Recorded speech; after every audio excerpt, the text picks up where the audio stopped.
یعنی مہدویت، یعنی انتظار فرج، یعنی اپنی خدمات کا، اپنی مسئولیت کا، اپنی ذمہ داریوں کا ادا کرنا، یعنی ظہور امام مہدی کے لیے گام بے گام قدم بڑھانا، کوششیں کرنا، امام مہدی سے رابطہ اپنا مستحکم کرنا۔ امام مہدی سے رابطہ کیسے مستحکم ہوتا ہے؟ انتظار فرج یعنی اپنی تیاری کرو، ظہور کے لیے زمین فراہم کرو، زمین، حالانکہ وہ زمین کسی بھی طرح سے ہو، جتنی تم میں قوت ہے، جتنی خدا نے تمہیں استعداد دی ہے، جتنی ایبلٹیز دی ہیں، اس کو بروئے کار لاتے ہوئے مہدویت کے لیے کام کرو۔ یہ مہدویت کے لیے کام کیسے ہوگا؟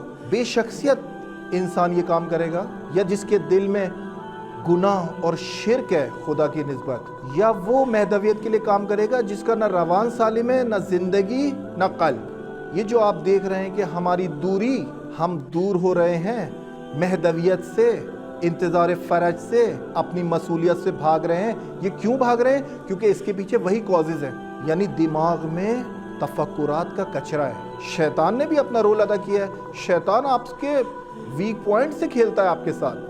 آپ نے ویک پوائنٹ دیتے ہیں شیطان کو تو آپ اس کے کھلونے بنتے ہیں۔ یعنی ایک بار کوئی دل سے مہدویت کو سمجھ کے امام زمان عجل اللہ تعالی فرجہ شریف سے، امام مہدی سے اپنا رابطہ برقرار کر لے، قلبی رابطہ۔ امام غیبت میں ہیں مگر حاضر ہیں، موجود ہیں، فکری رابطہ، نفسانی رابطہ، یہ بنائے اپنا رابطہ۔ اور جب یہ رابطہ بن جائے گا، اس کی ایک نشانی یہ ہے کہ آپ کسی بھی حال میں، کسی کی وجہ سے، کسی کے بھی لیے یہ مہدویت کو نہیں چھوڑیں گے، یہ راستے کو نہیں چھوڑیں گے، اس کوششوں کاوشوں کو نہیں چھوڑیں گے۔ اس کی ایک نشانی یہی ہے کہ جب آپ کو اس کی ویلیو کا، اس کی ارزش کا، کہ یہ رابطہ، یہ زنجیر، یہ کتنی دل نشین ہے، یہ کتنی زیبا و شیرین ہے، اس کی ایک نشانی ہے کہ آپ پوری دنیا چھوڑ دیں گے اس رابطے کے لیے، کہ یہ رابطہ مجھ سے نہ چھوٹے۔ کیونکہ ساری دنیا کی طاقتیں اور تجملات اور یہ سارے خوف، پیسوں کا، گھر کا، جاب کا، خانوادے کا، بچے کا، جہیز کا، پڑھائی کا، یہ سارے خوف آپ کو شیطان دلاتا ہے کہ تم یہ رابطہ برقرار نہ کر سکو۔ مگر جو ان سارے ہرڈلز کے بعد بھی رابطے تک پہنچ جائے اور پھر اس کو پتہ لگ جائے کہ یہ رابطہ مہم ہے،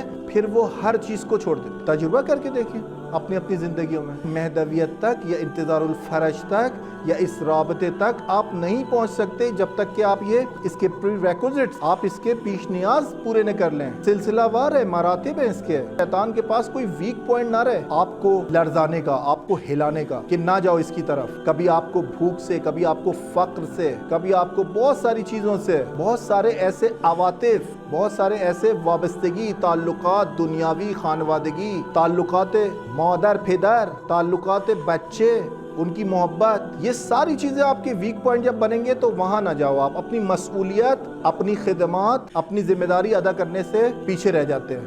ان ساری چیزوں کی وجہ سے آپ نے اس کی شیرینی چکھ لی، اس کی مٹھاس چکھ لی کہ یہ رابطہ بہت شیرین ہے، یہ احساس مسئولیت اور احساس ذمہ داری، اور یہ امام زمان کے لیے کام کرنا اور امام زمان کو اپنے تمام زندگی کے اہداف میں سامنے رکھنا، مقدم رکھنا، یہ بہت بڑی نعمت ہے خدا کی۔